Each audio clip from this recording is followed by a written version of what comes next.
listen, listen. Thought I heard somebody call my name. Oh, my Lord. Oh, my Lord. I listen, listen, till I heard somebody call.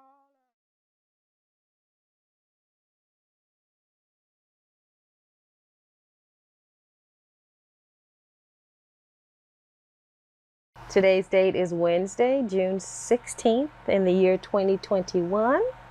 I am Kathy Pope Hale, and I am here with my cousin, Miss Velma Reliford Ammons. We are in the big city of Ringgold, Louisiana. Amen. And this is the lovely lady right here who's so gracious to invite us into her home. And I have to say, she's not that comfortable in front of the camera. She's not a real big fan of videos and pictures. As beautiful as she is, she's a little shy of the camera. So I want to let you know, Cousin Velma, just how grateful I am that you agreed to do this. Thank you. For many reasons. Yes, so welcome. You are one of the, if not the eldest female in our family. So it was Levade's older. Levade's older than you are? Okay. And then you. How old are you, by the way? I am 93. Yay! Give her a big hand for 93. When's your birthday? September the 29th, I'll be 94. All right. Praise God. I live to see it. 93. Okay. Well, you are one of the most senior females in our family, and so it was very important to me to get down here to talk with you about your family history and your memories and your life, and that type of stuff is important to our family, and it's important to capture the memories and to pass them on to the younger generations, especially when we get to be as old and wise and beautiful as you are. So thank you again.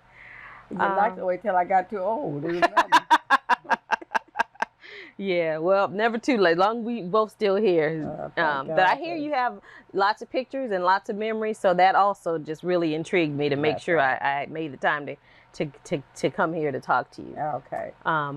Brother Derek Pope is on the camera today, and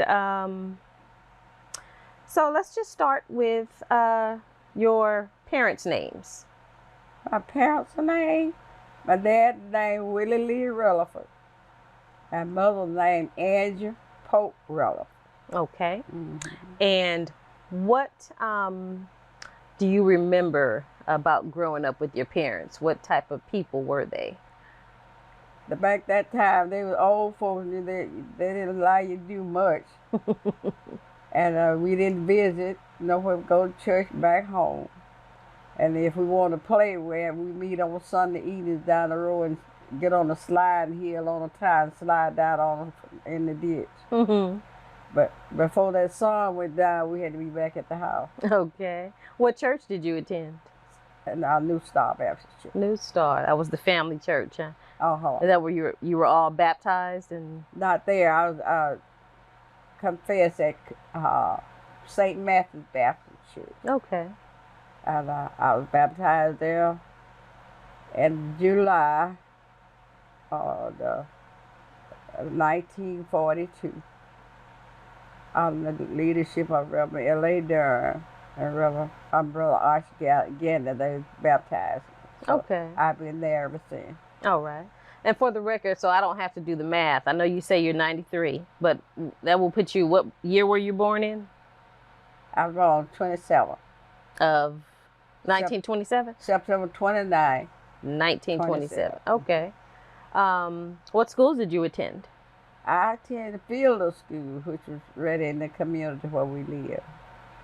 Fielder School? That was the only school? I was on the school. Oh, then I went to Ringgold. Okay. Ringgold Color High. Well, they used to say black folks, but it's Ringgold Color High. Okay, so Fielder School was from like, what, kindergarten to? 8th grade. To 8th grade. Yeah. Okay, and then Ringgold Color School? Uh-huh. Okay.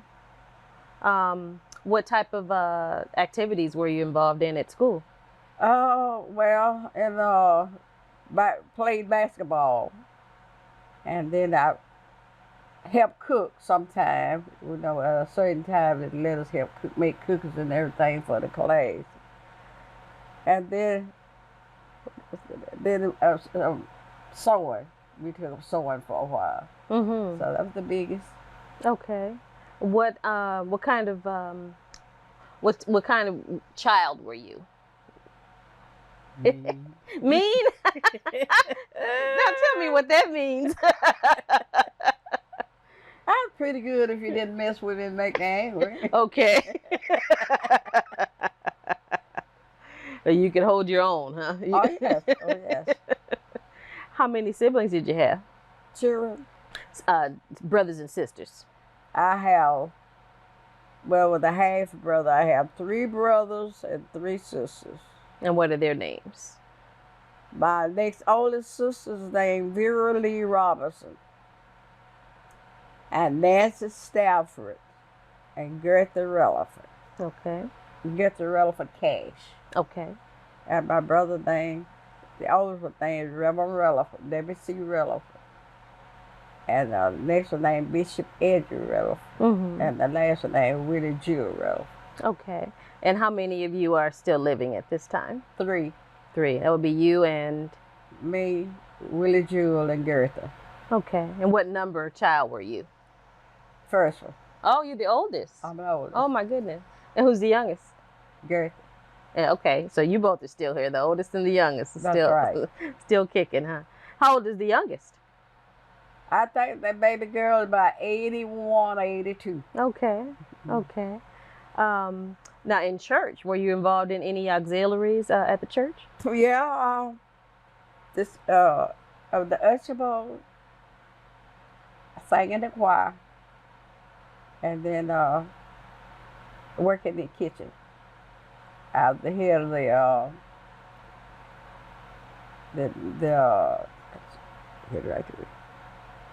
head of the communion. Okay. I keep all the clothes right, treated white. Mm-hmm. And then back there, we bake the bread. Oh, really? Yeah, bake the bread and carry it. That's our job. You know, you didn't put anything in, you just make some flour and water, mix it up and cook it, and hit church and they'll break it up. So. Okay. So they buy it now. Yes. But I bake the bread. Okay. So would it be safe to say you're a pretty good cook? I used to be, but I got lazy now. What did you like to cook? I love to fix my vegetables, and I love to cook cakes. Oh yeah. Sometimes. Okay. But you don't do too much of that either now, huh? Now you mentioned that when you guys were coming up, your parents didn't let you do much. So did you have work in the field? Oh, that was my next question. What type of work did you do as a child? I plowed, picked cotton, chopped cotton, and when it got ready planting time, I had that horn, a sack you put on the shoulder with the fertilizer in it, Mm-hmm. and that horn, I went ahead of Dad in every row and put that fertilizer out. Okay. I worked. From as young as elementary school, huh? Right, okay. right. Wow. Right. Now, when we drove up today, I saw some horses and cows over there. Are those yours? Something I raised. Your son? Uh-huh. Okay. Okay. What did you do after you graduated from high school? Married. You got married? I slipped off married. At what age? 19. 19, okay. And who did you marry? Andrew Ammons Sr. Andrew Ammons Sr. And how old was he? I think he's about 40. Really? When we got married, He's Okay. an old man.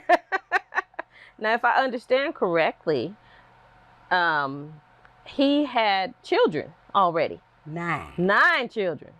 Now, tell me about a 19-year-old marrying a 40-year-old with 9 children. How did that work out for you? Well, I tell them this: it's best to marry an old man, be an old man darling, and be a young man slave.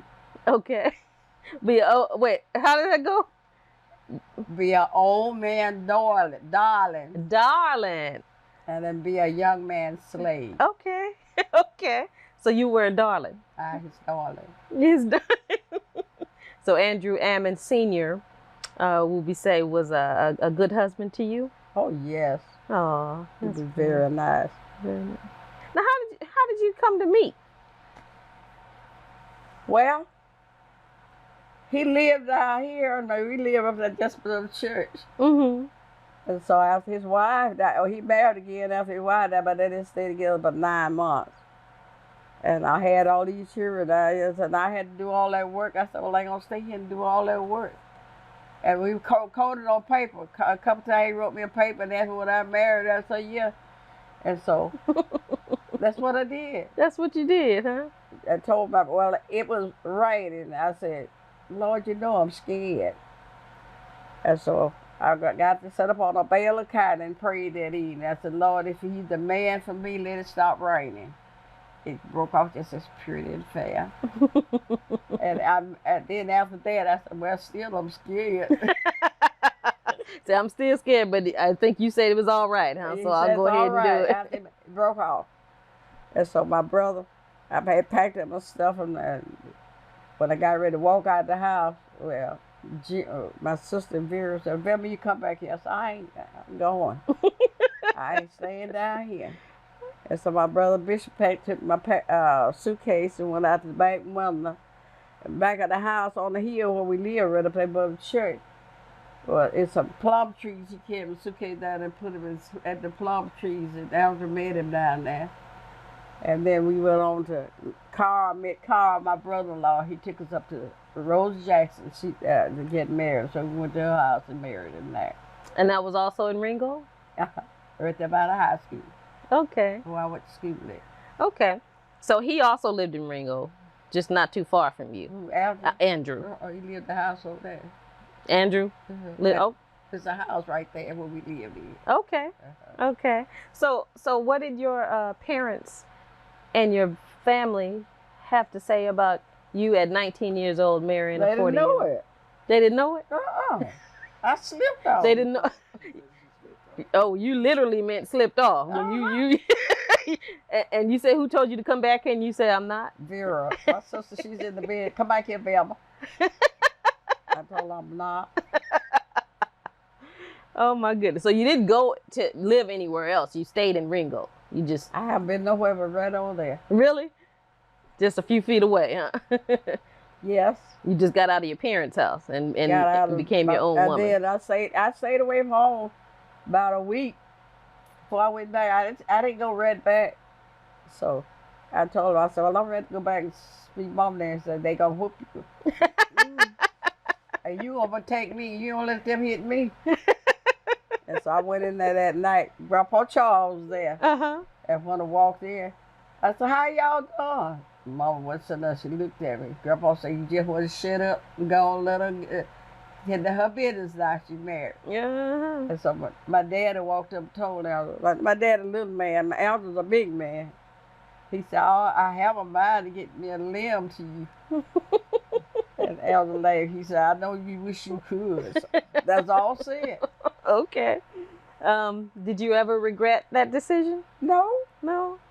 Because I was treated so nice, I didn't have to work hard like I had to work up there. Okay. How long were you married? I've been married from 40 to 48. So we was together 50 years before he died. Wow. Really? So he been dead 27 years. Okay. What was life like for you as a teenager, now having all these children? Well, I was used to that because I'd always was around some children. They ain't cheese children, they ain't fair children.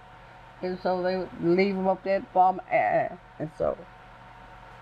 he told them if they couldn't do right, hit the door, so I didn't have no problem. Really?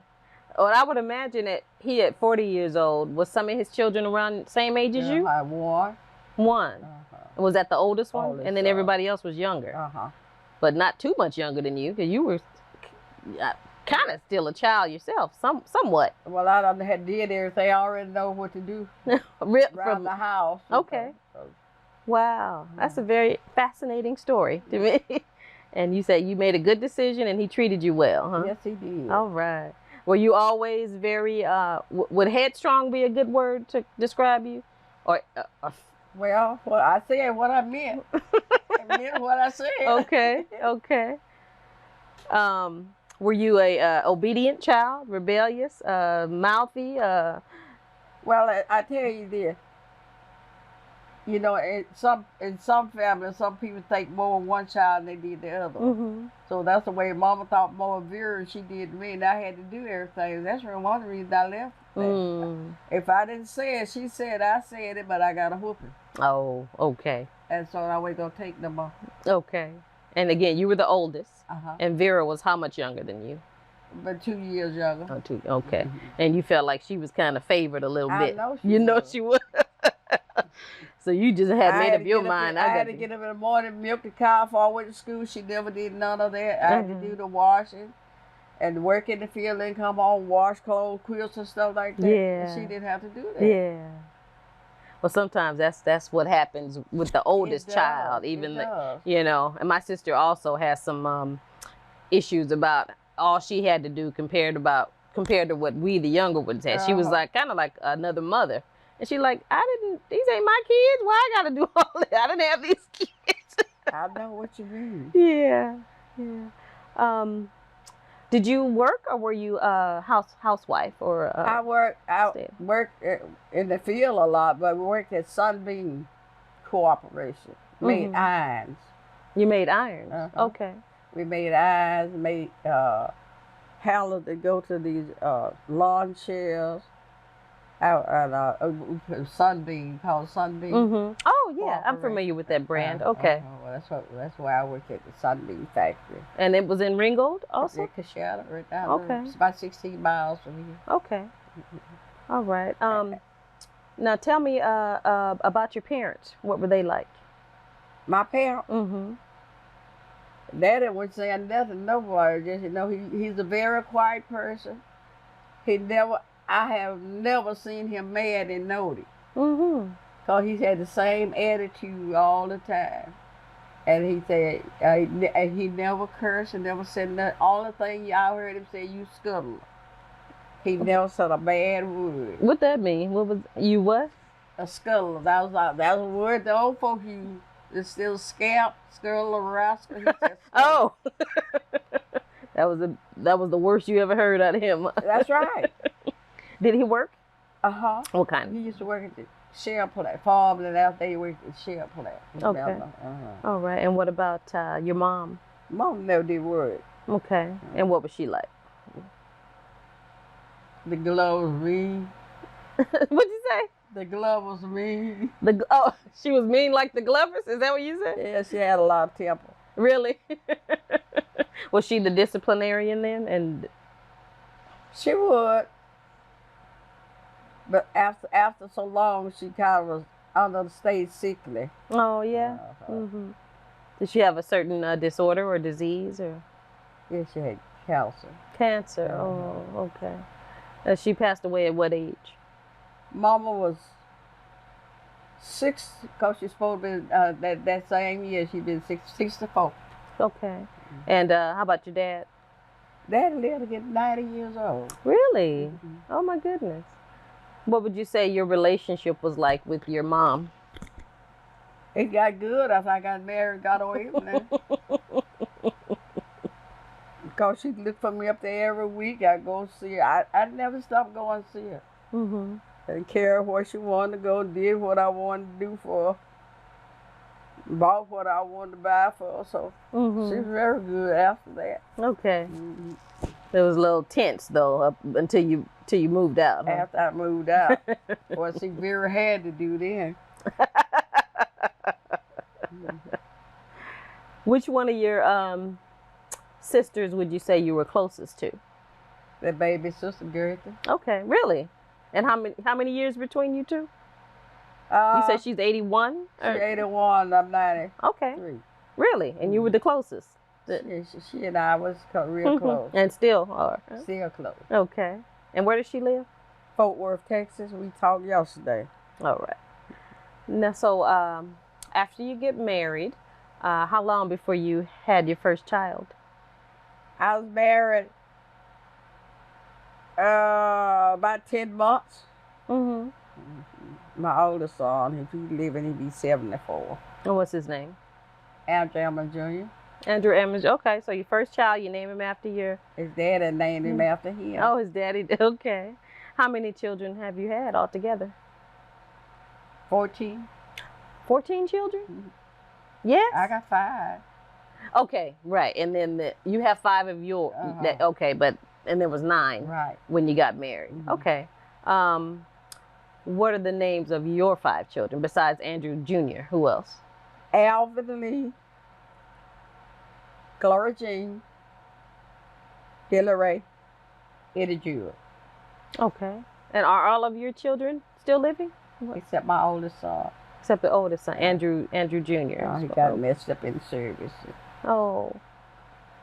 Got that Agent Orange fever and he never gets straight heart attacks.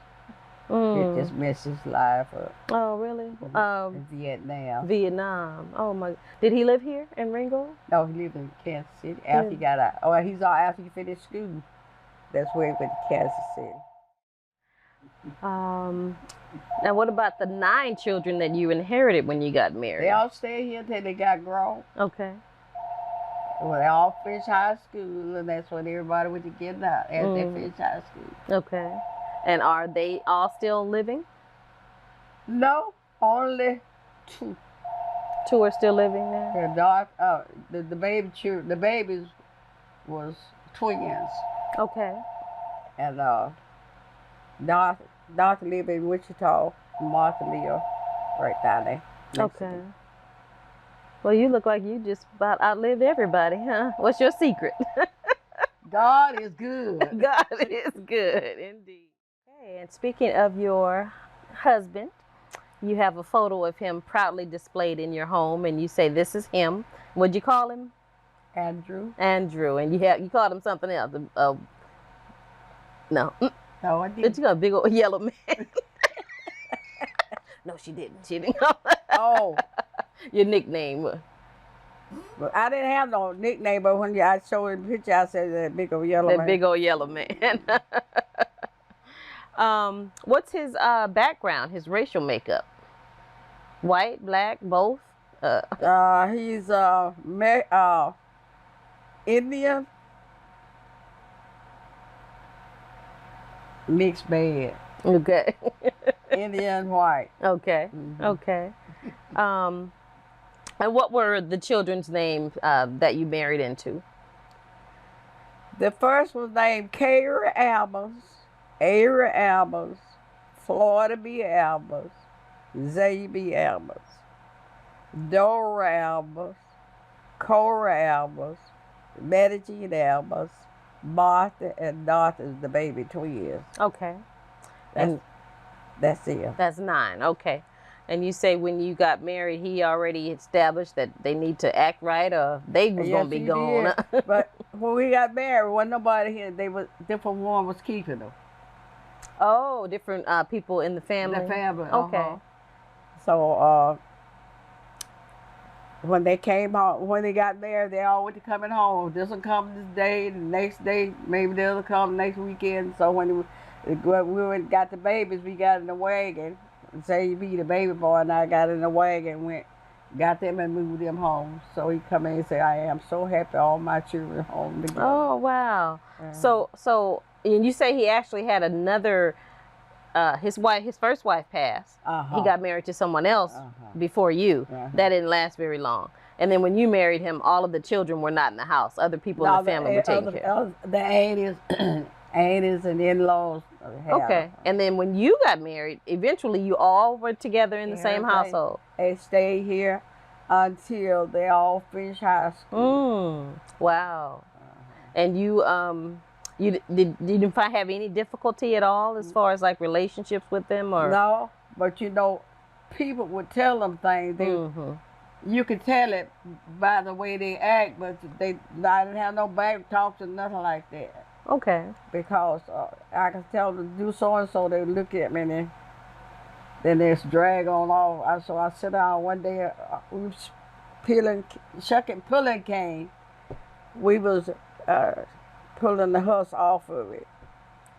And they sitting up there looking, and I said, well, let me tell y'all something. I said, somebody done, I didn't play.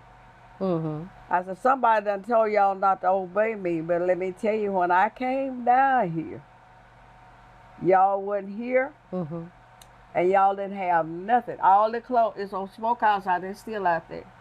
The clothes, the sheets, and all that, the quilt was out there rotting. When they carried it out, I guess through the summer, carrying stuff outside, it was all out there rotting. I said, when they got ready to go to school, I gave them all my clothes, my shoes. I said, now roll y'all rags right here, and y'all rag the shoes. I said, put y'all through school. I said, then y'all act like, I said, your aunties didn't care nothing about you, because how did they kept you? How did they bought you some clothes? So Betty Jean, she broke down with the crying. She said, Mother, I won't do that no more. So I didn't have no more problems. Okay. Wow. And you can say you already had a kind of some idea of responsibilities and chores and housekeeping and all that stuff, because you were doing that anyway. Right. I started washing for mother-in-law when I was 7 years old. Cooking. And so, because she wasn't able. Okay. So she was sick. Sickly, even with you as a young child. So you had to do a lot more maybe because she was sickly. Huh? Well, the other was there. So it could have been shared between you. There you go. You didn't have to do it all. I didn't have to. Wasn't supposed to do it all. But even like as a young child, Mom was sick even then, huh? But lived to 68, you say? 64? When she died, 64. Okay. She did live a few more months. She'd been 65. That's when they started drawing their pensions. And she was sick. And they said in LSU Hospital, I'd work every day, every Friday. I'd go to Shreveport and stay with her. And in the hospital then, they had like 4 beds in one room. And there'd be so many people in there sick, the room full. I kept my blanket and sleep down up under her bed. That's where I slept at, up under her bed on the floor. Oh my goodness. Up under her bed. And Sunday evening, Al would come get me, so I'd be ready for work Monday. And then after she came home, I stayed up there every night. And he came up there in the evening when I get off of work. And then in the morning, he come pick me up to go to work. So I stayed right there with her until her last breath was gone. I was looking right at her. Oh, boy. Wonderful daughter. Wonderful daughter. If I wasn't nobody, and when she's dad was sick, nobody here to see about him but me. And I went and got him. We was at church that Sunday. I ain't supposed to do all this talking. Yes, you are. That's what this is for. Whatever you want to say is fine. We went to church right out there, and so he didn't come to church. And I asked the people, y'all seen Daddy? That's something he don't usually miss church. So I called him that evening, by night. He answered. Say he's getting up. I'm waking up now to get ready to go to church. I said, honey, they done had church day. It's night. He said, oh, he done took too much medicine. So I went up there. I said, well, you coming home with me. I went there. I said, I was coming to see my dad. That's one thing he would do. I don't care who was sick, who I want to go see. He never said a word. He got them carried until I learned how to drive myself. Okay. Anybody was sick, I won't go see so-and-so. I want to cook some food. He never said a word. He never said a word. Okay. So I went up there. I said, Daddy, you going to the house with me? I said, yes, you are. I said, watch and see, because I had to come and drag you out. So I told him I was going ahead and put his clothes on, put him in the car. He come on stage here with me until he died. Really? Right over there. Okay. So you went from being a daughter who had to do a lot of stuff you didn't want to do. I didn't mind seeing by him because that's all I had here. Yeah. And then Uncle Doll, I took him in. And this was Doyle Glover. Okay, you took him in too. Okay. He was crazy about Mama, so he got out sick up there. I said, well, I'm going to see bad. I told him, I said, well, I'm going to take the doll in. He said, and you try to work too? I said, yeah. So I took him in, and Amos told me, as his nephew, told him, you better go see about it. Yeah, y'all done got his money. I said, I ain't got damn penny. I said, I'm doing what I do off of love. I didn't get charged him nothing. Mm-hmm. So I got him, brought him out here, and he was doing good. Got in that wheelchair and went clean to Ringgold. From right there. And they was calling me and telling me he in Ringgold. I said, I couldn't hear them, all these folks. But they called me, so I went and got her. So I told her, we got here. I said, now let me tell you something, brother. If you ever leave my house again, go up that highway in that wheelchair, if you don't come to my house no, I don't have nothing to do with you. I said, me loving you to go get all your junk and go you sick. I only one up and set up all night with you. Baby, I ain't gonna do it no more. And so after I kept him so long, he got real poorly. Mm-hmm. And so we went down there and talked to the folks at the nursing home. Asked him, could we bring him down there? Because I was working. I was working right at the place. So on my break and at lunchtime, I would go out the door, go back there and spend it with him at the nursing home. Wow. And so after he got out of there, I said, it's a man wants you to come down and see how you like it at the nursing home. So I went to see him. He said, baby, this man, they so good to me. Everything's so clean here. I'm going to plant me a little garden. He loved planting plant me a little garden on the back here. And I'm going to get my gun and we'll go down here all over the woods and hunt. I said, no, they don't like you, kill your gun down there. But he stayed there until he passed. Okay. Uh-huh. Okay. Now you have mentioned Grandma Nancy and Grandpa Charles. What do you remember about them, or what was your relationship like with them? What were they like? Well, I would stay with Grandma, like when we were out of school or something like that. And in time that we head off, I go there and stay with her because she's just Red Cross. I said from Red Cross the Creek there. So I go there and stay a lot with her. And I love Grandma. Mm-hmm. And so Grandma was sick. And she would go, no, she's a midwife, So somebody come and got her all the time, go deliver babies. So she was there, and a fairy was in there. And I said, well, this is one time we gonna slip off and go back home. So a fairy told me, come on the hill and dig some potatoes. Mm-hmm. I told her, I said, y'all come on. I called my other sisters, brother. Y'all come on, I got them down on the hill, she said, a fairy said, I thought about it. I said, Velma gonna slip them children on. I said, I sure will. I said, I was finna kill them home. I said, Aunt Farrah just a little older than I am. She tried to boss me and I wouldn't let her. She said, Aunt Velma won't let me comb my hair. I go up on the house, I wouldn't come out, I wouldn't let her comb my hair. You go where? Under the house. Under the house. Uh-huh. And Aunt T, she was kind of mean, and she tried to ruin me too. I said, y'all ain't, we went to school together. At that new stuff. Okay. I ain't letting y'all boss me. Okay. So she was courting my brother-in-law. She told me to go wash the dishes. I said, well, I ain't gonna wash them dishes. I said, because it ain't my time now. I went in there. She said, go get me a switch. I went and got the switch. And I brought two. I was like, you hit me now if you dare. I did. I said, I'll let them boss me. And that's because they were close in age. That's right. They had the title of aunt, but they really were young, like same age. Y'all went to school together. Right. So. Aunt Farrah, she maybe 5 or 6 years older than I was. Okay. And what about Aunt T?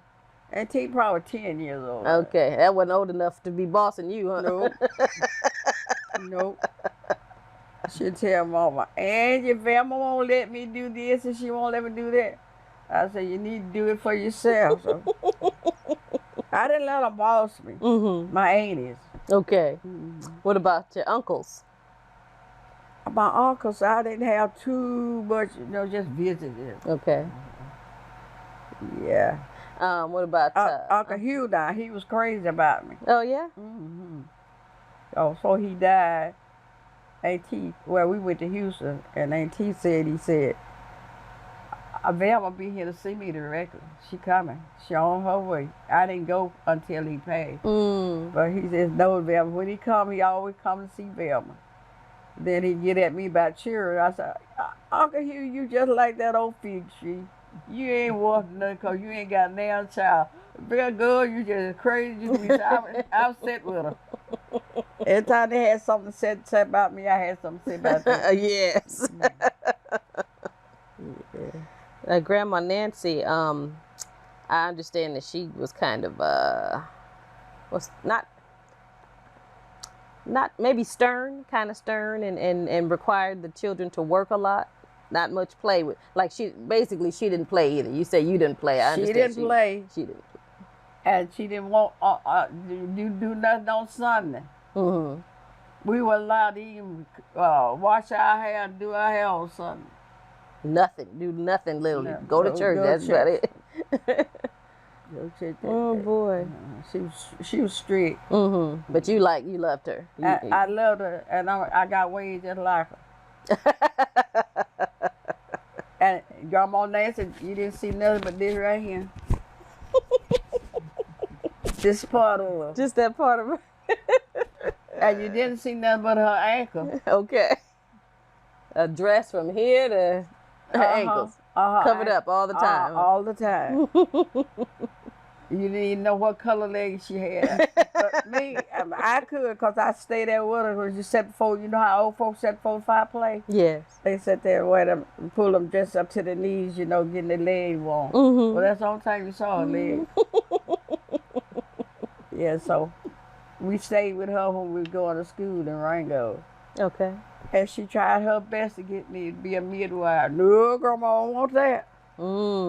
She tried her best. Really? And we get up at night, you know, somebody come get them, they had to get a little bag. She was white, black, it made no difference, they got to come get her.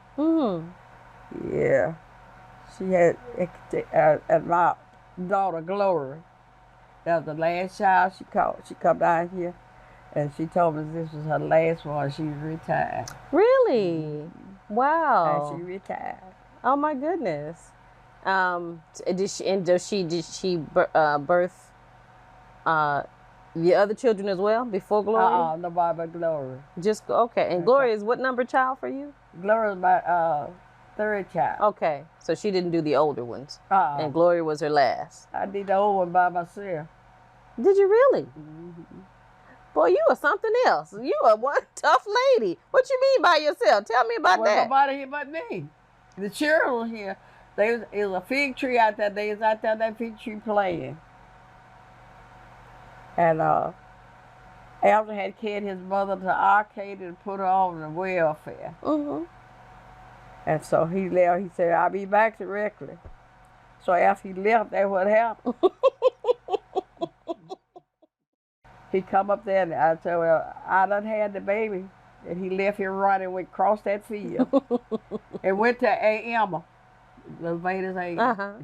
She was a midwife. She come up here. Was she really? She was a midwife too? You said Aunt Emma. What was her last name? Stevens. Okay. That's a added sister. Okay. Levadas age. Okay. She was also a midwife, huh? So she came up here, and so when Alva come in, I had a fence out there. She pick at Daddy. She called him Daddy. I got something in here for you. And when he got there and found out the baby was there, Alva stood at the post. He said, oh my goodness.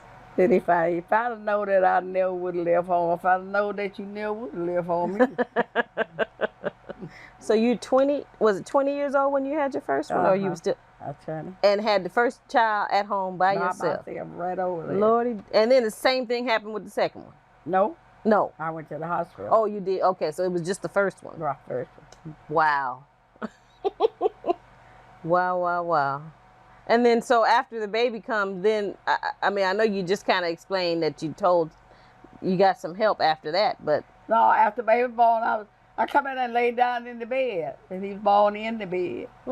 And so Bully, my brother-in-law, when he come in, I told him that I had the baby, because he left running, going to get Emma. Yeah. Because he said, who you want to go get? Ain't Nancy? I said, anybody.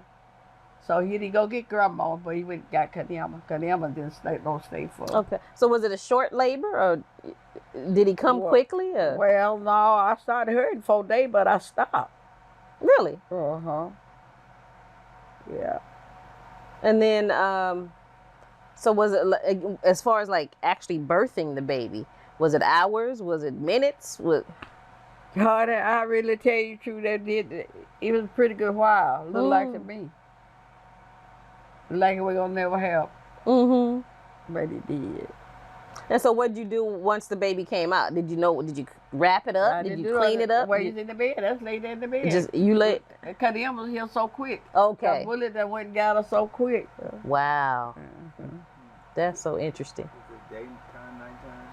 What time of day was it?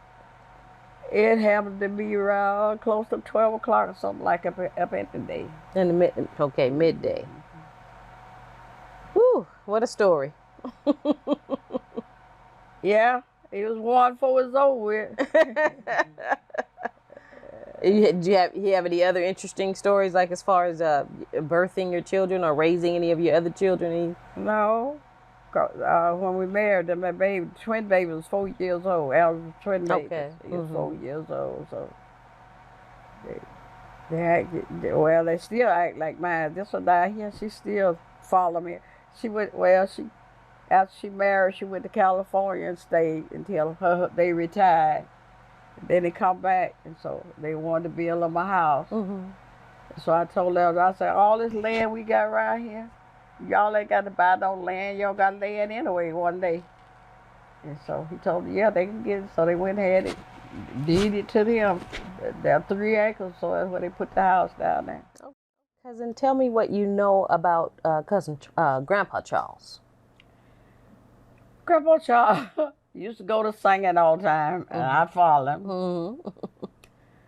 And it's a lady named Icy. I'm not sure, no Allison. Nash. And every time Grandpa would go to town, she's standing on the side of the road to flag him down around town. And he forgot about she's in there. He said, this old woman just worried this shit out of me. Every time I go to the road, she already sitting up here ready to catch a ride.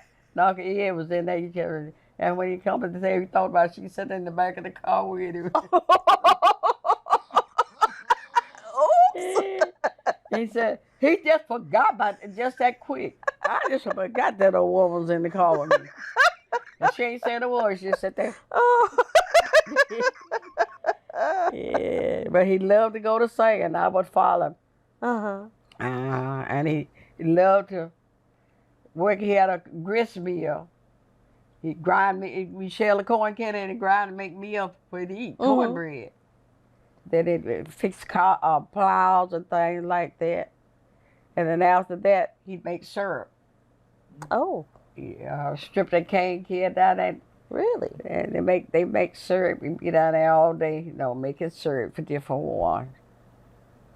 And the people back there, they didn't pay for it. They give syrup for the making of the syrup. And we go down there and drink some of that juice. You better not drink no more of that juice. It'll tell you it was good, but it would tear your stomach up. Really? And he had a cow to get out and drink that night. The next morning, her belly swole up like she died. She drank too much of it. Oh my goodness! It was good, and it's good and sweet. Yeah. But if you ain't eating it in syrup, it'll mess you up. Oh wow. Okay. Did you know anything about his parents, General Pope and Jane Iverson? Nothing but the picture. Just the picture. I got the picture. Okay. On a sweater. Okay. On a sweater. Really? You got to put it on an item of clothing, huh? Okay. You have it so I can see it later on today? Okay. All right. I've seen the picture too, and probably the same picture you're talking about, but that's pretty much all. I think both of them died in 1911, so not really anybody around that. No, that was for our time. I wasn't around Grandpa people too much. Number Aunt Emily, she used to come her sister stayed right. Aunt Ella stayed right up there on the hill where them trees at. And we Aunt Ella, we talking about Grandpa Charles' sister? Uh-huh. Okay. Okay. And she lived right up there, and so I knew them real well. And Emily also. Emily and Ella, Uh-huh. both Grandpa Charles' sisters. Okay. But I didn't know. He had another sister, Eliza, was married to my uncle. Well, he was an uncle by marrying her. But I knew her children, but I didn't know her. What was her name? Liza. That would be another of Grandpa Charles' sisters? Uh-huh. Liza. Uh-huh. Huh. Okay, I'm going to have to take a look at my family tree and see if I can... that name doesn't ring a bell. Emily does and Ella does. Ella. Mm-hmm. Ella, I think, was Ella Pope. I think she's... It was two Ella Pope. It was two Ella Popes? One of his brothers buried Ella, did. One of who? Lena Pope. That's what they Lena Pope. Did you know her? No. Those people got off to California back there when I was young, before I knew a lot of them. Yeah. She's another one I've been trying to track down a photo of. I have one of Emily. I have one that's not a real good one of Ella, but at least I have one. But can't seem to find one of Lena. I'm still looking, though. I'm still looking. They got some names or some of the Pope code where they sprang from down south. Well, that's St. Mary's settlement is not too far, and I was at that time. Grandpa Charles' mother was an Iverson. Yes. Jane Iverson. Mm-hmm. And his daddy was Pope. Mm-hmm. And they come from down, that's what it said down in St. We said St. Mary's settlement. That's what the church is at down there. Okay. We said St. Mary. Okay. How many grandchildren do you have? Do you know? Oh, no. I don't know. Great-grand and great-great-grand. Yeah, you have great-greats also, huh? Okay. Mm-hmm. I told one time I would get me a pencil, sit down and try to add them up. Because I got a goo. I had 2 great-grandsons, had 3 babies this year. He did. And he had about 3 women. Okay. In the same year? Did you say? That's here, one of them right here. Oh, goodness. Let's see who's that. Mm-hmm. This is one of the, isn't her pretty? Look at that. So this will be your great-granddaughter. Great. You just had three great-great-granddaughters by one great-grandson with 3 different women. It's two girls. It's 2 girls and a boy. I had 3 grandbabies there. Okay. Before my December last year, that's what it was. You know, I must have talked about it. You had to. Huh? Do you sing? You mentioned singing earlier, following Grandpa Charles around. I love Uncle Oliver. Him too, huh? Okay. Oh, yeah. Okay. We used to go over to Uncle Oliver and sing part of the night. And everybody had singing, Grandpa getting that old doodle shook. Hear me and him go. I love singing. Yeah. Sing something for us, real. I can't sing no more. I bet you can a little bit. Now I done got old and his voice done got fragile. Well, that's okay. If you're a Pope, which you are, you have Pope blood, you still got a little something left. Well, see, I got the Reliford in there too. And that's okay. They're singers too, huh? Uh-huh. No, they weren't no singers. Oh, that's what messed you up, huh? Do you have a favorite hymn? A favorite song for church? Yes, I got, and Uncle all of them all used to sing. Have anybody told you about my Lord? Mm-hmm. I still love it. I know y'all can sing it.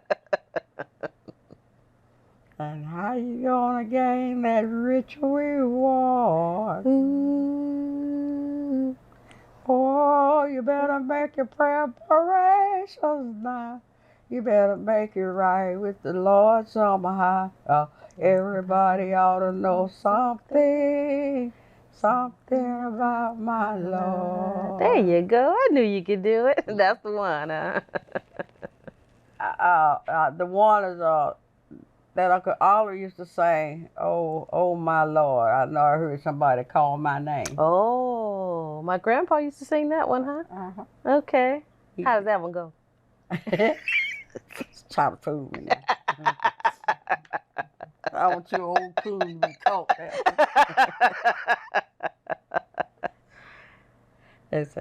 And I can't get that Verba used to really do that. Her and Merle. Yes, yeah. You sing it. He could sing it. Tell me, I forgot to tell me again the title.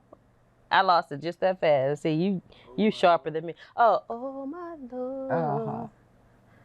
Oh my Lord. Oh my Lord. I listen.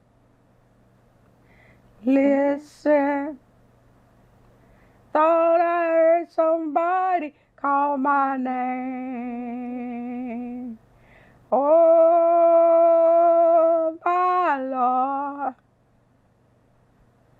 Oh, my Lord. I listen. Till I heard somebody call again. Oh, that's beautiful. My voice, I still try to sing, but my voice got right. Yeah, it's beautiful, wonderful. I still try. Yes, you always have a song in your mind and in your heart, even if it don't come out the same as it used to. When I wake up in the morning and when I pray, I mumble out a song like that. Oh, okay, really? And sing it all the way through, huh? That's how you wake up in the morning. That's wonderful. That is beautiful. And you say you live here alone. Mm-hmm. How long have you lived here? 20 years. 20 years, okay. We'll be 20 years. Okay. And when we pulled up, there's a car pulled up in the park. Do you still drive? Uh-huh. All right. He's 20 years old, too. Really? That's true. Did you have another property here before this one, or you live somewhere else? No, I only live here. I live in this house right back here, old house right back here. Mm-hmm. But this property here is my husband deeded to me. Okay. He said some of them might act a fool when he died, so this is mine. Oh, wonderful. Personal. And there's one over here who's my baby lives over there. And tell me the name. Eddie. Ed, okay. And the one back here? That's where I used to live at. Okay. Nobody live in that one. So this one's just a newer unit? Yeah, I got this about 20 years ago, put it here. Okay. When your grandkids come, do they stay here with you, or does anyone stay in the back? No, it's just empty, or? And just jockeying. Okay. Oh, you got storage, huh? It was so old. One time it'd be cold, folks build houses way back young without it's insulation in. Mm-hmm. And it got so cold. So my oldest son, he was working, he gave me somebody, he told me, he said, this is your Christmas present, but of all I'm giving to you to buy your trailer. Okay. So I went up there and picked it out. And the one I wanted, just like about the carpet in my room. Mm-hmm. And the guy had just got that one, so he told me, he said, I got one to be in Saturday from Texas. And you want it, you call me, you come look at it. Mm-hmm. I said, well, when he come in, you call me. So he did, and I went up to that man, Ray and Jean. And a little white man tried to get it. He done got it and tried his best to get it. And so that guy was going to give it to him. So then he went up on and told me, you're going to have to pay some more down. I said, no problem. So Ray, I told him, I said, well, the money Julie sent me, I put it in the bank, Ringgold. He said, I said, well, let me run the Ringgold jewelry. He said, no, mother, no. He took it out of his pocket and wrote me a check. And then he said, you got a car? Yes. You done pay for it? I said, no, not quite. Well, how you going to pay for that car? I said, that's for me to worry about, not you. I can handle them. Clearly. No. Now, when I bought that car, the man looked at me and he gave me papers to sign. I said, you give me these papers to sign, you ain't saying nothing. Maybe break my neck or hang me or what. And so he said, no, this is for taxes, this is for that. I said, oh, Lord, I'm signing this in your name. He looked at me crazy. I signed, Lord, I'm your servant, I'm signing this in your name. I just sat there and said that and then signed it. I said, well, I'm saying it to the Lord because he the one going to see to be paying for it. They look, white folks look crazy when you go talk about the Lord. They do. And I love to tell them about it. Oh, look at you. I love it. I love it. No shame at all. No. When you go talk about the Lord, though. No shame. Yes. Yes, yes, yes. I am his child. Yes, ma'am. And kept very well by him. Yes, ma'am. Physically, mentally, spiritually, all of that. You're sharp. You're sharp. Like I used to tell my husband, he said, I said, no, I want to go somewhere you ain't got me to go. I said, Lord, gonna get you by messing with his child. And then he won't sit there and say, look at me. He got me, had blue eyes, green eyes. And, like I said, what is you talking about? But I should say, yeah. Did you guys, did you and your husband ever travel out of the state anywhere? Yeah, we've been to Chicago, California. Yeah. When I was working here, vacation, we went to Chicago. Okay. Then after that, the next time, he didn't go. Yes, he did. He went with me when I went to California, San Diego. And then I went by myself once. My son was staying out there, the Los Angeles. You had mentioned your son Andrew Jr. serving in the military, and you say it was Vietnam.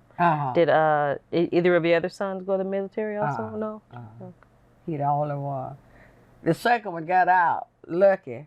Alvin, the one sitting at the graduating camp on.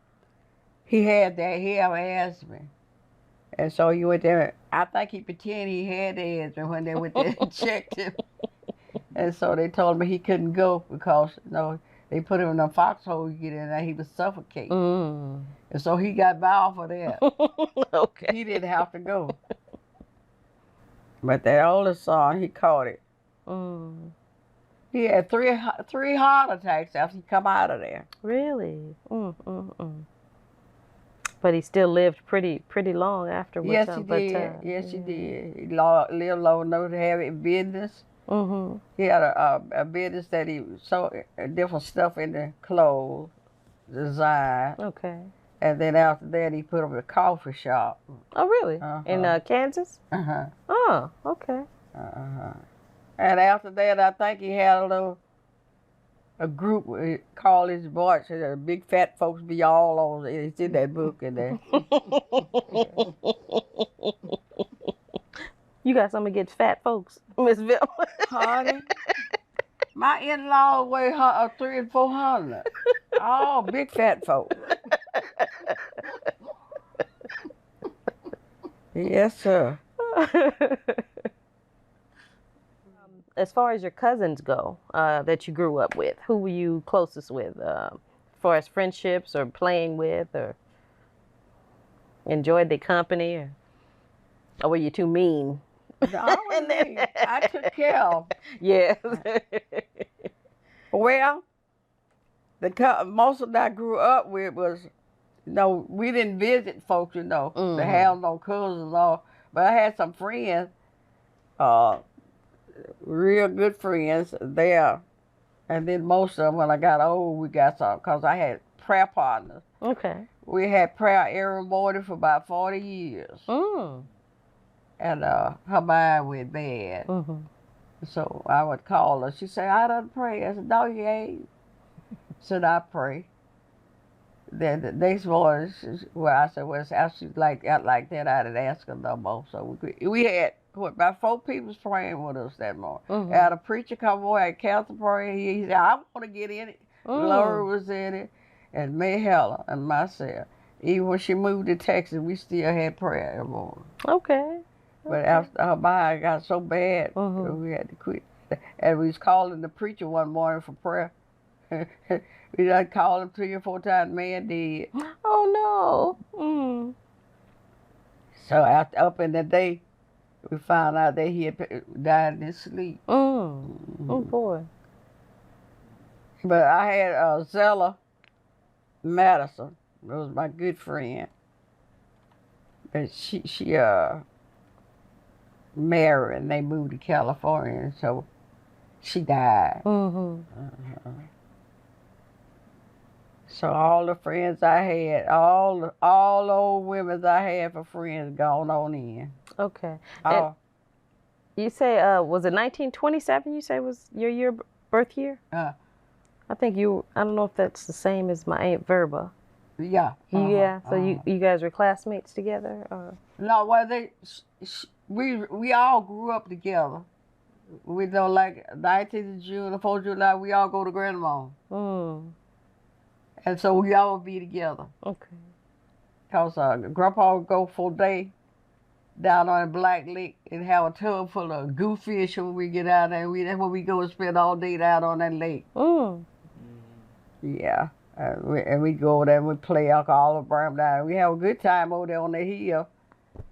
But other than that, we didn't go to nobody's house, no more Grandma. And we didn't go to our family friend. You remember the Nose in California? Yes. Uh-huh. Where we live next door we live on the hill, they live on the hill up there. And so we was raised together. Okay. But you didn't really visit? No, we had to be up the road and play. Okay. And be back. Before that sun got to the top of the tree and you be running that sun like you just jumping out of that. I told you to be back here we was on our way. And we wouldn't be far either. Mm-hmm. We get a wagon, take the tongue out of it, and get on it, push it up on the hill, and we play half the night, roll it down everywhere. We had a good time. The Nose and us would do it, Okay. They mother and my mother's first cousin, Grandpa Charles' sisters. Yes. Sure. Yeah, we'd have a good time at night running up and down the road till it get kind of late. Then they holler and tell y'all go home, go to bed. I see these little children in the church. Yeah, just out of control, huh? Running and playing. I got one, the great granddaughter. She, about 10 years old. And she big. And Sunday, I went to church with G, go to church that Sunday. Little Dawn preached down here. So I went to hear him. Look here, she coming down the aisle wobbling this way. Look, she coming back down the aisle this way. And then she go back the other way, then she get about the door, she go to running. I looked at her grandma, G, my daughter, that's her daughter. I said, you ain't gonna say nothing to that girl. I looked at her real hard for her to stop her. So the time she made her sit down, she went to sleep. Big as she is. I don't like little children run over the church. Yeah. Mm-hmm. Raise them up right, and some of them must stay right, some of them ain't no way. Yeah. What church do you presently are a member of? When I first converted, St. Matthew's right down there. Okay, and how about now? Still go there. Still there, okay. Oh, okay, you never left there. All right. When I first got religion, I left. I didn't leave, but we stayed on the hill right over here at this church. Mm-hmm. And that's the only church we knew. Okay. And I couldn't walk down there. So I went to going to church out there until I got married, and I went back to going to my church. Okay. Uh-huh. Was So that's first I been. okay. Was your husband a church-going man? Not until I preached to him. What'd you tell him? He didn't go to church At all. at all. So I told him, I said, you gonna have to go to church. All these children and your dad ain't going to church. How they know to go to church? He said, you know what he told me? You going just to be seen. Oh. I told him, no, I ain't going just to be seen. I'd be seen, set you in the house. And so this particular son I had, my granddaughter, she, her mother, I don't know what happened to her mother, but they went to California and she said they had to sleep on the floor, and she called me, asked me could she come stay with me. So I told her, if you be sweet, be obedient, and do what I say, and mind me, I'll accept you, but otherwise I won't take you. And so her mama told me, I heard her ask me what I sent for. I told her, no, I ain't gonna send for her. So she put on the bus and sent her from California and Alabama in Shreveport. Hmm. And the child, she got long, pretty hair. But her mama hadn't combed her hair so long it was bald. She looked like a goat with a horn, which stuck straight out. And he said, when he got that look there, he said, Lord, if it had been his grandchild, he'd hit. She looked so bad. And she probably had an old dog, had eyes dug out of the face. I said, what in the world your mama let you get on that bus with that thing looking like that? Mm-hmm. So the children work at the church now. You know they work at the church. So after she got here and joined church, well, at the district, the youth have a part to play. They have singing and on devotion, they have part. So that particular Sunday, I said, well, I tell you what, when we have district, we have a good time. All of them old folk get to singing around, the preacher get to preaching. And I had one, he tell the lady, shut up and stop that crying. They tell her I go to crying itself. Chase, I don't know about that. And so I told him, I know it's going to be good, because it'll be good. All district, and there'll be a lot of old people. Mm-hmm. So I said, you can't Denise to church today. I stay here with Uncle Dog. No, I'll stay in Q. I said, no. I said, you stay here a lot, I'll stay. And so I prayed to the Lord to let him come back to the church, go to church. Mm-hmm. And so when he went to church, he come back. When he get ready to say something, he take a deep breath. I said, you finna come back to church. He looked at me, who told you that? I said, good Lord, because I've been asking. Well, I thought, I ain't gonna set you down and go to hell, let you send me to hell. I said, if you go, you're going on your own. I ain't sending you nowhere.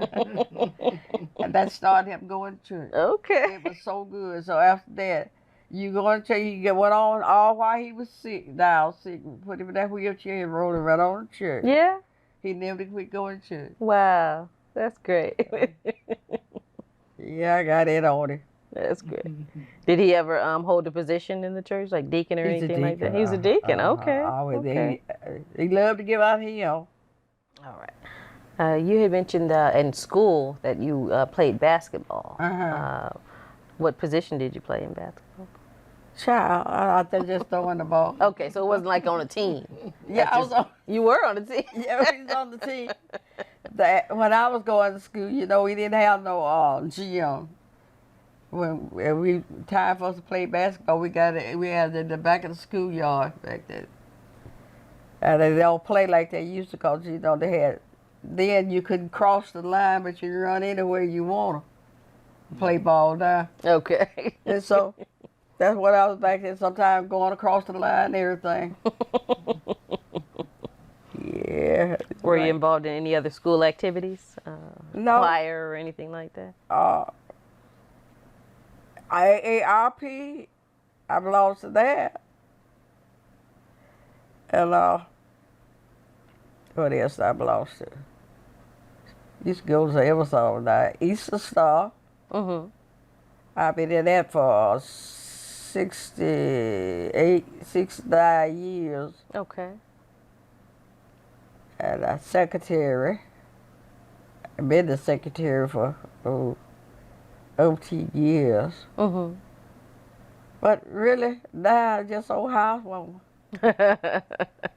What do you enjoy doing as a housewoman on a day-to-day basis? What is your day like? I used to like to quilt. Oh. You have any homemade quilts here? I got some tops. Some tops? They were Okay. quilted. Okay. I was going to quilt every day. I said I'm doing it, but sit here and watch. I got one tied up in a lot of this stuff with my dear and stuff on. I was be something laughing at them. Sometimes I sit up and laugh and I cry at my dear. So quilting, did you used to quilt for your home, or did you give them as gifts, or? Well, no.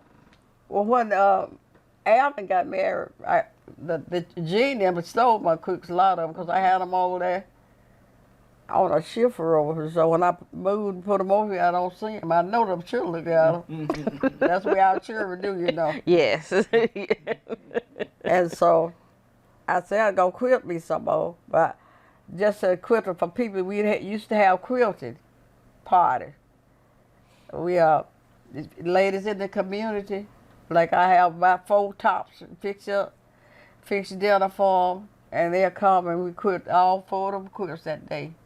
Oh, really? Yes, from beginning to end, they'd be finished. Finished, all except the hem around there. And then after that, we take time and eat. Set up and laugh, you have a good time, then later on have ice cream, eat. We just have a good time, just we old women. Yes. And every one of them died. Every one of them have died. Okay.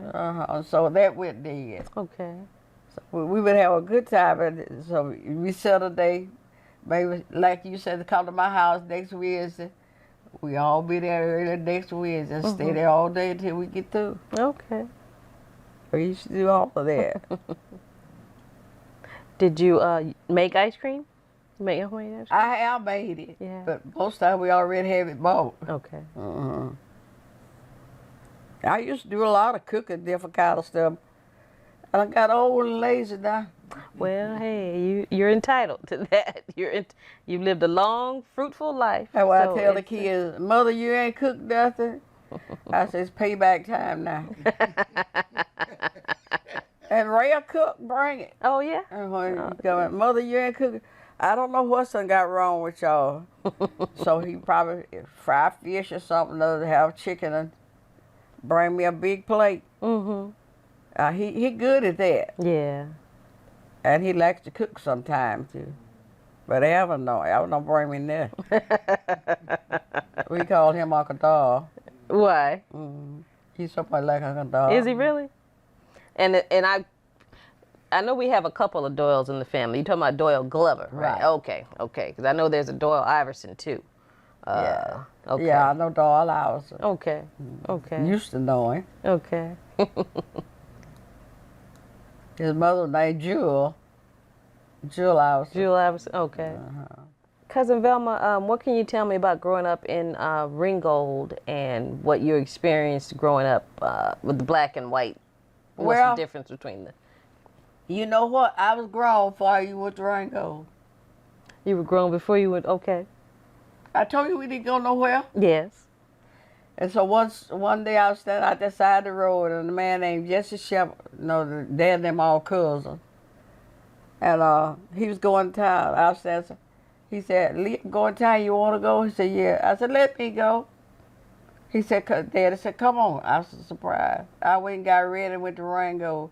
And went to Ringgold, and I thought Ringgold was heaven. So I thought it was. Everything done closed up in there now, mind you. And so I was grown. And I enjoyed it. And after that, after I got married, I go where I want to go. But we never did go nowhere. We, well, all us children, all this time we see one on Sunday, and Sunday evening, we'd meet up down the road. It was a high hill, and kept tire put on. We slide down that tire. Had the hill slick and glazed. And so after that, I never went until I got older. So it was Ringgold was a big, pretty good place then, but it ain't now. It ain't over, 1 or 2 stores there. That's it business. And so, but the peoples up there, the white, where when Dora got married, Ashley's sister, we went in that big white church. They let her, she married in that white church. Really? Uh-huh. Her husband was white. Yeah, he was white. He was white. There he is over there. Okay. There he is right there. But they done separated. Yeah. And she got her somebody else, but she ain't married to him. Oh, okay. But as a child, like I said, you didn't have any issues with race relations, no? We didn't have nothing. And what about as an adult, even? Any issues with races, between the races? Well, I don't have no problem. We don't have no problem because it was one white lady, Miss Lottie Woodard, had a stove. She was so sweet. She'd want black women to stay at her house with her. And they'd have prayer every night before they went to bed. And so I had them girls, and when I needed something from the store, I would go there. If she didn't have it, I would ask her, will you get out that store and pay for it? When the check come in, I pay. Yes, ma'am, I sure do that. She's just that sweet. She was so sweet. She didn't turn you down. Well, she didn't turn me down. Yeah. But other than that, I didn't have no problem because we didn't go there unless we had to go for something. Yeah, but Scotty Woodard, her son, he used to run that cotton gin not too far from where y'all used to stay up there. Y'all live just down the street there, down that road in the woods there. But he run that cotton gin. And he got talking back at Dad, and Daddy all said something to him. He picked up his feet to kick him. Oh, really? And Daddy turned around, grabbed his feet and had him walk around on one foot, put it into him, said, God give you that foot to walk on. So if you ever pick it up again at me, God knows you won't have no foot. That's the way. I was just playing. I said, no, you meant it. You thought I wasn't going to catch you. And so I think him and Aldra had it over, but he wanted to be more. He had more than he's supposed to have. But he wanted to be more than he was, and he wanted to be a big shot. But by them having that, well, he is guy to tell you, he put another oil well on the place he did now though. But we didn't have no problem out of them because we didn't go there unless we just had to go for something. But they done got so messed up that now all of the young folks on that dope and stuff, it's critical. It's a little white girl. Every time she see me, step and give her $1. She gonna go buy some. I told her, I'm sorry, I don't have that. What I meant, I didn't have that for her. Yeah. Yeah. So Ringgold of today is very different than. Yeah, it's very different. And it ain't nobody there. You see them walking the street, and boys walking the street on a motorcycle, and they looking like I don't know what, all that hair. And I said it need to be somewhere working. I told you can't find a boy that want to do nothing. But either sitting on a corner somewhere. Yeah. Yeah. You grew up at a time when your family didn't have bathroom facilities in the house, Sure did. And no running water. And Sure did. Tell me about that. What was that like? That was bad. And that's when I first married. We didn't have water. We had to tote water from Uncle Bass's up there. So if you give out a water at night, you had to go up there. And when the sun go down, he take his rope bucket in. He never let it rain on that rope. And so that was Ayala's husband. Bassie Fielder? Okay. And so when you go up there too late, he hate to take it. He hate to put it back up. You ought to come before night. So I told Elder this. I put my foot down. We gonna get a well. And so he old hauled them. That's some of Grandma and them folks. That was Grandma's brother child. But anyway, they came up here with shovels and dug me with. So I still got my well out there. Still can drink water out of it. Really? But last year, it come a storm and blow the electric post down. And it broke the wire. And so I didn't know it had fell down, so I went to the back door. all that wild, right at the doorstep back there. Oh. All that was down and broke all that wire out. And I was scared to open the door after that because the electric. Yeah. So that broke the wire to my well, so I had to get the city water, which I don't like. Right. How old were you when you first had running water in your home, in a bathroom, and you could take a bath, a shower? I was old. Yeah. You know, Uncle Wavy put my bathroom in. Wavy Crawford. When I went to work at Sunbeam, and I went and bought all that stuff. Then you could get it on a sale. Well, this black guy worked in that store. The store kind of in the basement, so I went down there to get it. You give me so and so, I'll give you that. I got a lot of my stuff for nothing much. Cause he put that money in his pocket. I noticed what he done with it. The bathtub, it's still a good bathtub, like brand new. I just need to clean up over there in that house. Okay. And put the bathroom in. So I had had it. Probably 50 years or more. And so after that, all this in here was bought in here. But my I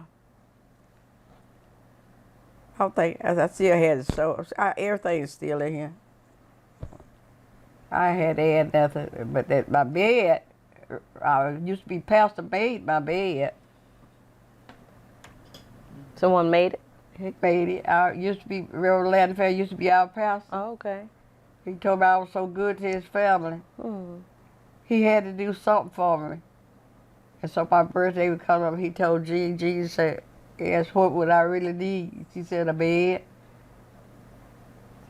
So he made me a bed. Oh, nice. And when I went somewhere, when I come back, the bed's over there and the bed was high. I didn't leave this bed here. I looked at it's something funny about this room and this bed. I looked around, it's painted green. I looked around, I can't understand it. So by night, Gene come and told me that he had made it and brought it down because my birthday coming up. And when I got to bed, I went to cry and I said, somebody good enough to give me something to rest on, relax on. And I'm tired. Aww. And I slept that boo-hoo like I don't know what. Yeah. So you got a soft spot, huh? You're not all toughy. You got a little soft spot. I sure will. I just tell people what they're doing wrong, but other than that, I treat everybody nice. Yeah. They'll tell you that. Yeah. And I got more children than anybody because everybody say I'm their mama. Okay. I got more children than anybody. Everybody, they call me Mimo or Muddy. Yeah. The pastor called me Mama. Oh, yeah? That's sweet. That's sweet. Well, you have a good legacy. You built a good legacy being a kind-hearted woman. Generous, giving. And When my granddaughter was talking to me, she said, Grandma, stop trying to be like you. Said, when I was there, everybody gets sick. You got to go there and cook them something, kill them something, go see them. I said, I'm still the same way. I said, even one thing slowed me up. This is COVID-19. Yes. I don't go now. Yeah. Yeah. Because I said, I don't want it, and I don't want to give it to nobody. Right. Right. Do you have any memories of Grandpa Kyles and Grandma Mag? Grandma Crawford? Maggie Crawford. Uh-huh. I knew her, but that's all. Okay. Okay. What about any of the Crawfords? Not really, huh? I knew all. I know Carella, Major, Dora. You know my grandma, Willie? You know I love that Willie. What do you remember about her? And she was sweet and quiet. She want to tell y'all something. She call y'all in that kitchen, talk low to you. Yeah. Yeah, I remember her really well. As a matter of fact, all the family. I know about all the family. Do you have any regrets at all in your life? No. No. Good. Good. Anything you would have done differently if you could do No, anything? I else? don't think so. So far, so good. Okay. Anything that you Lord is so good to me. yes. Anything that you would like to do that you haven't done?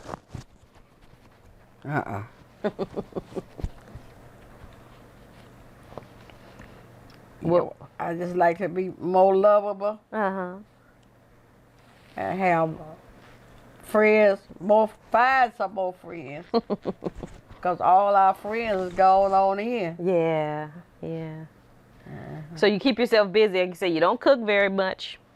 No more quilting for the most part. So you watch TV, listen to music. What do you do to entertain yourself at home or to keep busy? Well, I go. I'm seeing about my baby. He's got his muscles dead in his leg, Oh, and that's he don't have much strength. the one you call Pete. Okay. He don't have no strength in his hand. So I go over there and cook for him. I have to help bath and put his clothes on. Okay. So I'm busy. Okay. He live alone? Yeah. Okay. Does he have children or? Got one daughter. And she, 36, 37. Anyway, she had surgery on Monday. And she called me and told me she was doing fine just so she had gallstone. Mm-hmm. So. She lives here too? She lives in Shreveport. Okay. He just got one child. Yeah, so you can keep busy. You got enough to keep you busy. I'll wash for him. Mm-hmm. Some mornings he don't want to eat nothing but cereal, so he can feed. After he get up, now he can't get up. He sleeps, stays in this chair, recliner. Mm-hmm. He sleeps, stays in there 24/7. Oh, really? Oh. And if after he finally he can raise it up enough sometime to get up and straighten up. After he stand up straight, then he'd walk with that walker.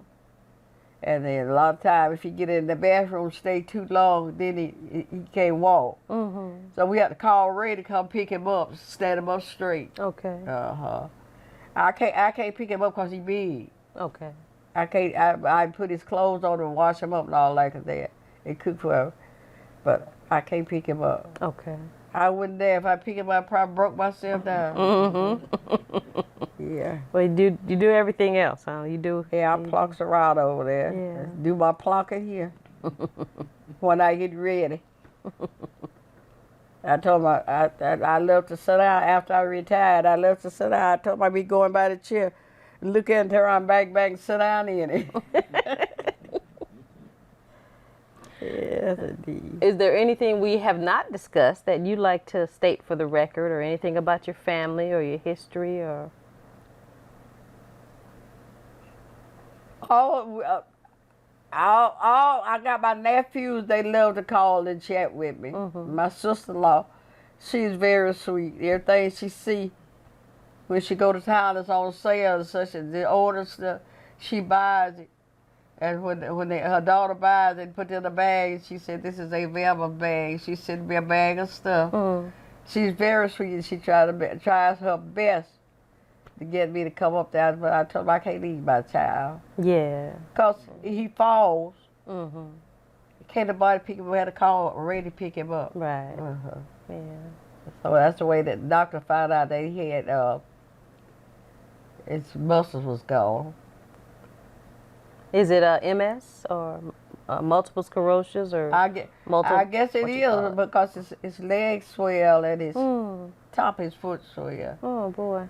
But he said it's something that he have to live with, and ain't nothing they can do about it. That older he get, the worse he gonna get. And so in October he'd be 66 years old. Okay. And he had retired from work anyway. And at one time he had a heart attack. So. Otherwise, we get him to rehab, so they can put him in that whirlpool. Mm-hmm.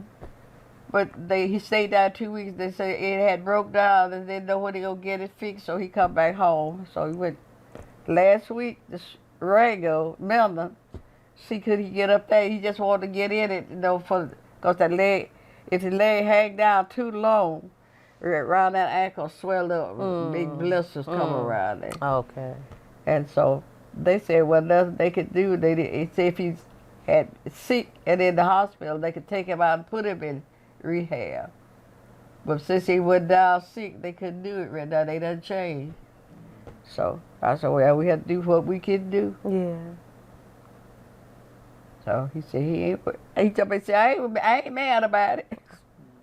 I said, oh, you can't get mad because God done it. So I guess that's something he inherited from the other side of the folks, from the white folks, the Indians. My kids all got Indiana. And I guess because Irene, that's my brother-in-law daughter. She can't even walk. Really? Oh. She got then she got kind of she's sick. She's sick, her husband's sick, her son's sick.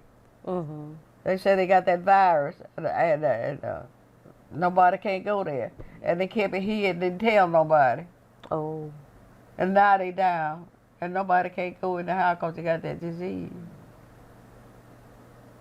And her sister, it was just two of them. Her sister was sick and went down there and stayed, I don't know, about 2 months. Said her daughter went and got out and put in the hospital. She lived 2 weeks. She died. Oh, wow. And Irene, her name Irene, don't know she dead. Huh? Said she keep calling. She told her husband said she keep calling her sister and she won't answer. Oh. But she don't know she dead. She ain't got a mind to realize that. Yeah. I told her, what's the thing they could do still? They're sick, not tell nobody when they got sick. Well, yeah. Because somebody could have seen about it. So they're going to keep it hid, and now they down. Yeah. Can't do nothing. Can't eat. Irene can't do nothing. They just stay in the bed. Oh, Lord. Which is my niece, but I'm not going over there. Yeah. Yeah. Well, ain't nothing I can do for her. Right. I could cook for her, but I wouldn't want to go in the house and all of them sick. Yeah. So that's just what's happening to my family. Okay. But all the rest of them, folks I know, are up and going. Do you have any advice or anything that you'd like to say to your grandchildren, your great-grand, your great-great, or future generations about what you've learned in life? I tell them, I say, y'all got these phones. Even the little know how to work it better than I do. I tell them their mama should get them a Bible verse in it for them to learn. Either every morning or every night, read you a verse in the Bible. I say, and pray. I say, when I was raising my kids up, every Sunday morning, different one pray. When you confess Christ, every Sunday morning, this one pray, until all around go around, then they go back to us. But they don't even go to church part time. Yeah. And so I stay on mind about that.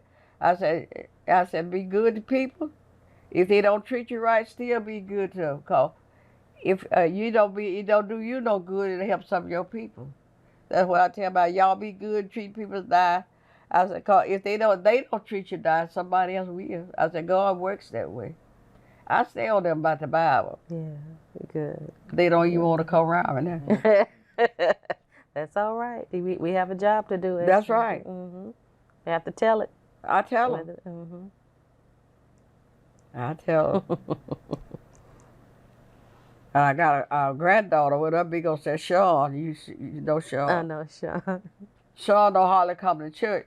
I tell her if she don't bring her kids. That boy, what, tall as that door, almost as big as that door. That's true. And her girl, she 14, she a big old something, bigger than you and me. And the baby, that's the one I talking about doing all that walking. You can't get her in girl clothes. You got to get her kind of little teenage clothes. She's so big. And so I tell her, she go work up here in Ringgold, right on that road right out there. I said, bring them Sunday morning and I came to church. I said, bring the clothes. I either bring them Saturday evening. When she go to work Saturday. I said, I came to church. They don't bit more call. And she don't go upstairs, cause a lot of times, ask what was you at? She went such place. I went to bedroom. What you doing down there? You ought to be there with them children. So I told her, well, Lord, I tried her in the hands of the good Lord. Cause after a while, they don't want to do nothing. Yeah. Cause she said, she bring them up, and the girl don't want to stay on the dirt road. She said, Sean, she drives because she had the Ringgold every morning. Whereas she could stay. She asked me if she get a trailer she could put out here. I told her, yeah, she can put it anywhere on the land. Because everybody that's in it, all of them over one dead, they ain't coming back.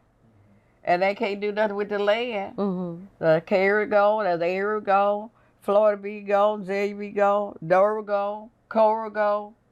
Cora got 2 children. They come to see about her grave down there. They might, but the others ain't coming back. And they ain't gonna come. Yeah. Put your house anywhere you want out there. Her daughter said she didn't want to live on a dirt road because that did it. So she going in the dirt unless you get drowned. I stay on them. So Yeah. I done got tired of talking to him. I said, well, Lord, it's in your hand. Yeah. Yeah. I said, but my children, they didn't do that. I said, you put them out there and tell them stay out there on that tree. You don't stay out there and play. These others, you leave them there, they didn't go where somewhere else. And tell them don't do this. You just said, go ahead and do it. Do your grandchildren and their children come visit you often, or? Do they come here? Every now and then. Because I'm about to tell them to do something, they ain't coming. Yeah. Which I don't, I'd rather than worry with them, I really don't care. Yeah. No, they won't come. The others scattered. Yeah. And so far, all the rest of them, my year grown anyway, the little bitty fellas are, they don't let me worry with them. Dora's the little girl with a little bad self. And Ashley's little girl, I kept them all in one day. And so Ashley's daughter's real sweet. Dora's little daughter, she want Ashley's little girl to do what she said do. She sat down in the chair and told her to get up and let her sit down. I said, no, you can't do that. I said, how's another? She just look at me. I said, I tell you what, Ray got out of his control.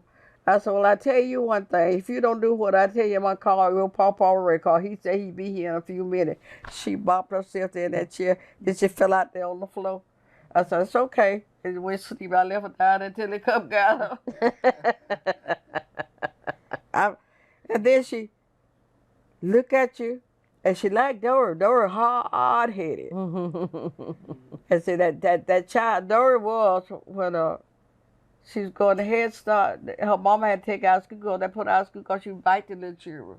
Oh. So I kept her, raised her little brother. And Tara said.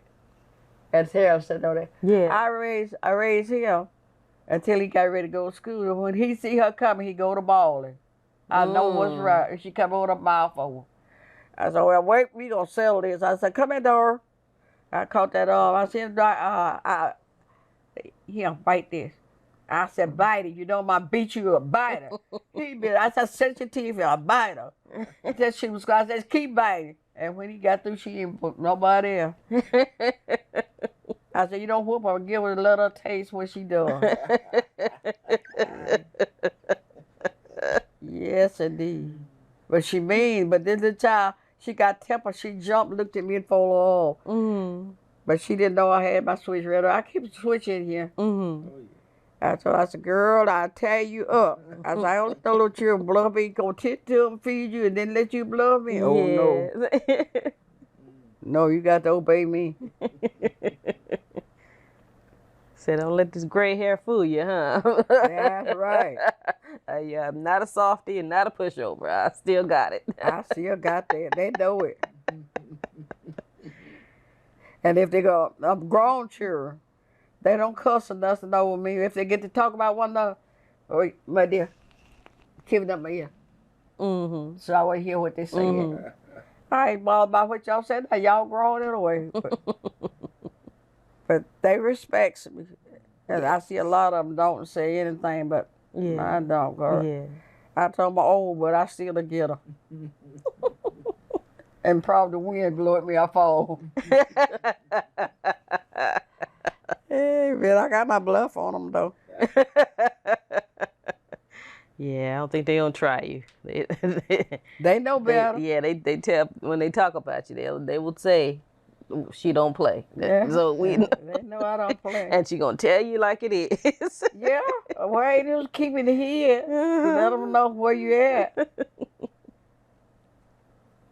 Yeah. Well, thank you so much for letting us come, for spending your time, for getting on camera, for getting pretty and dolled up.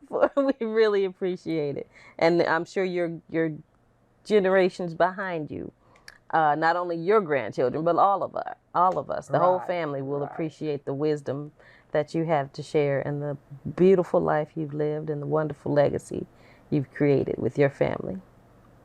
Thank you, ma'am. You're so welcome. We love you. God bless you. I love you, too. All right. Kathy Pope Hale signing off. Thank you, Derek. God bless. It's a very simple question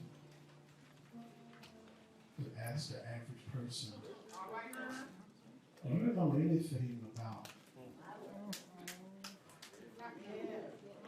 who I know?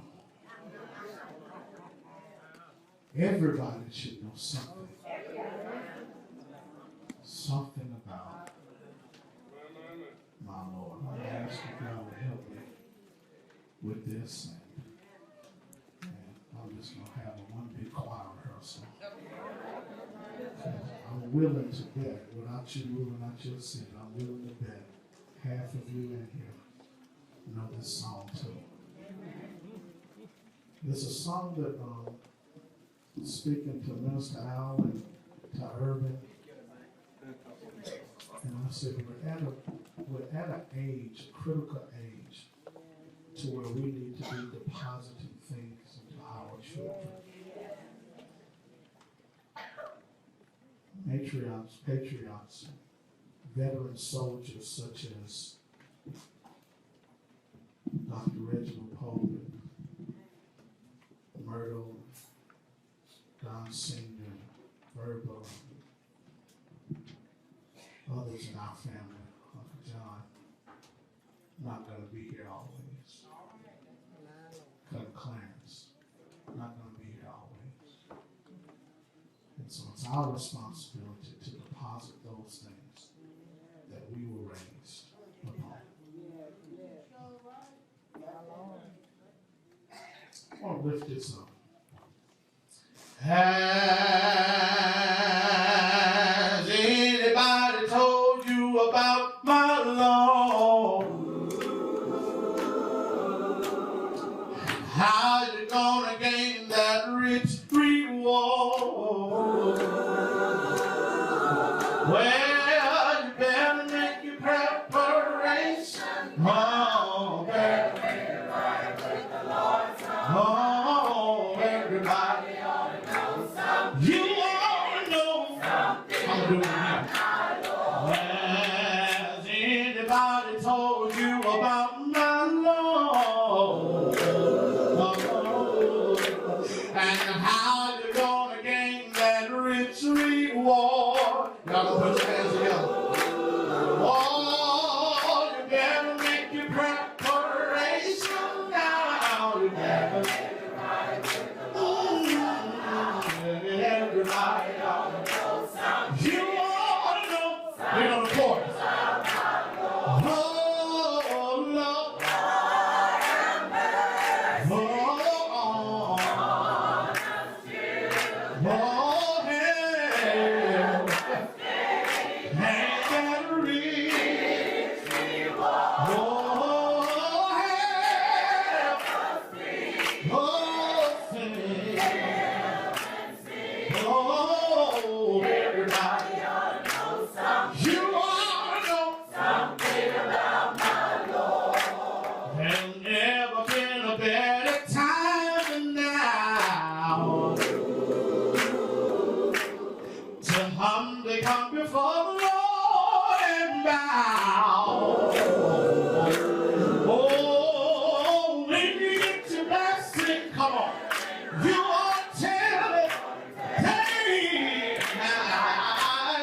Do you know he'll walk there